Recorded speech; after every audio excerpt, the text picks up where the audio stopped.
Hello? Is anyone there? I step into the small bookstore and look around. Excuse me, is the manager here? Hello. Huh? Xavier, why are you here? This is my friend's store. He went out, so I'm helping him look after the shop for a bit. Did you need something from him? I want to buy that book. The one on the outermost shelf? How much is it? The manager forgot to tell me. Maybe you can pay for it the next time you visit? Is that really okay?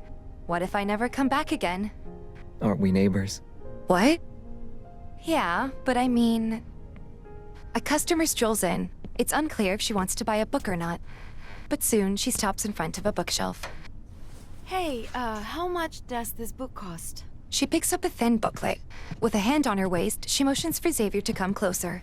Xavier walks over curiously. How to Ignite Your Confidence and Win Over Beautiful Girls, 13th edition. Oh, this book.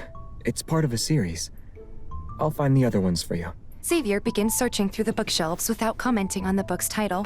Here, 101 Dating Tips. And this one, Winning Her Heart, Overcoming Rejection and Creating Lasting Love.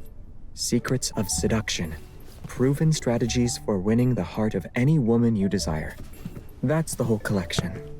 Xavier hands over the books to the customer and picks up the payment code. I'll give you a 5% discount since you're getting the entire series. Xavier gives her a sincere look. I hope these books will be of use to you.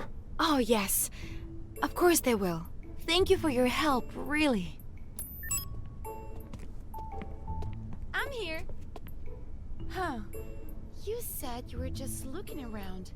How come you bought so many books? Oh, I mean, it never hurts to read more books. Xavier watches the duo walk away with a satisfied smile on his lips. That was good for the opening sale. Opening? But the sun is about to set.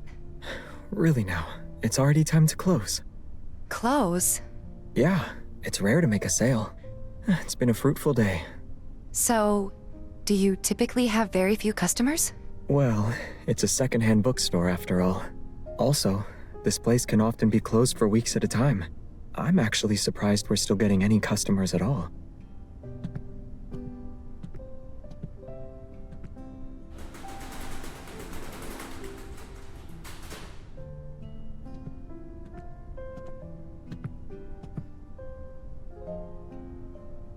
Oh, I almost forgot.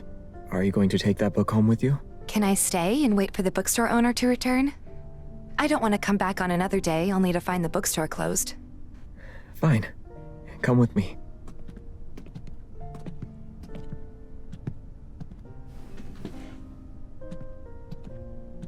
Have a seat. He should be back soon. Xavier brings over a stool for me and sits down next to the bookshelf. He picks up a book from the floor. Thank you. As I wait, I bury my head in the book and begin to read. I sneak a glance at Xavier, my attention drawn to the sound of him turning the pages right next to me. As if sensing my gaze, he lifts his head slightly. I quickly lower my eyes.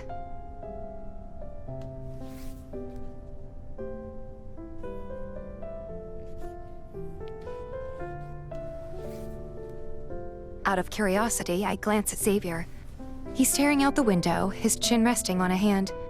His gaze suddenly shifts to me, and our eyes lock for a few seconds before he turns away again. Did I disturb your reading? No. I was just curious why you stopped reading. I'm a bit tired and want to rest for a while. What about you? What are you reading? After Sunset. It's a science fiction novel. I read the first half of it at my high school library during my lunch breaks, but I never got to finish it because it was borrowed by someone else.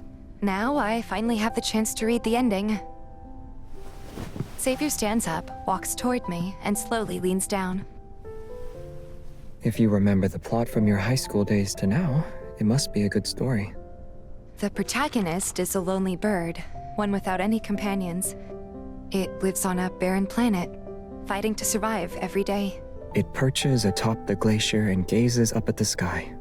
There is nothing, only darkness, day after day.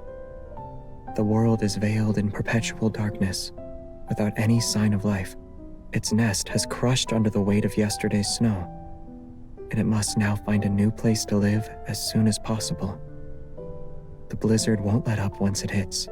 It must move faster. It sounds interesting.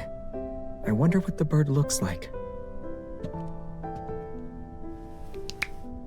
Xavier grabs a marker and adds to the graffiti-covered window, sketching out the shape of a bird.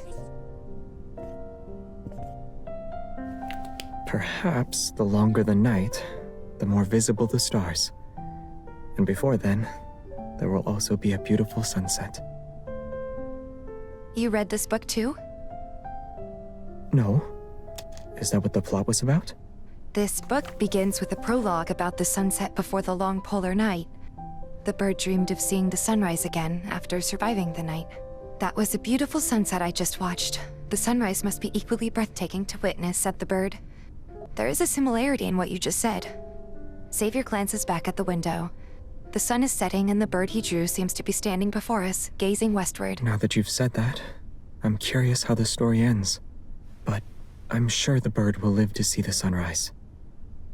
Why would anyone write an entire book on how a poor bird miserably fails anyway?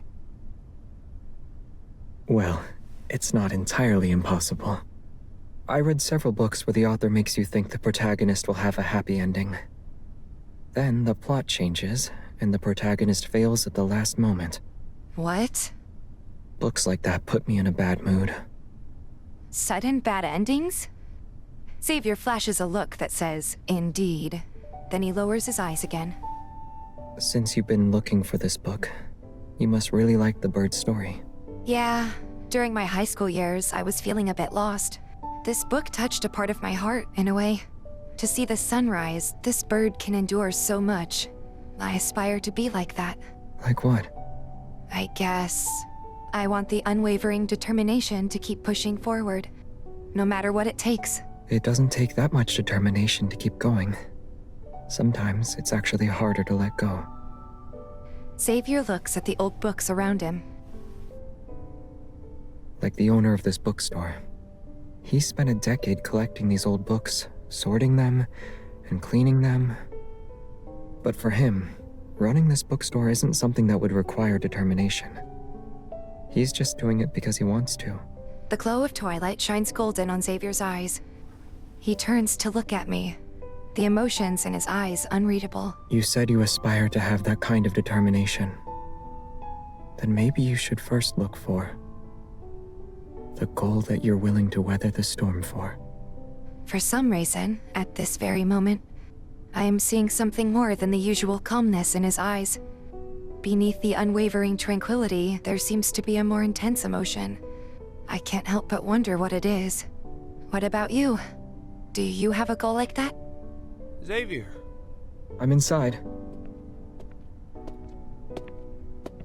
You're awake? That's rare. The store owner looks at me, then looks at Xavier. Is she your guest? I stare at the elderly, bespectacled gentleman before me. It's difficult to imagine him as Xavier's friend. He looks more like a university professor than a friend of some eccentric hunter. She's your customer. She wants to buy a book. Oh, yes. I want to buy this. After Sunset. It's a very old novel, even older than you. This version is the best translation. You have good taste in books. I'll give you a discount. I turn to look at Xavier after paying for the book. I'll be leaving now. See you next time. Is she a friend of yours? Why don't you see her out?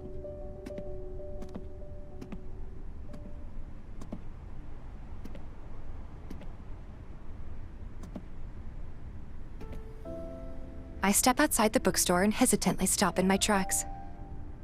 Wait a minute. Didn't Xavier say he was curious about how the story ends?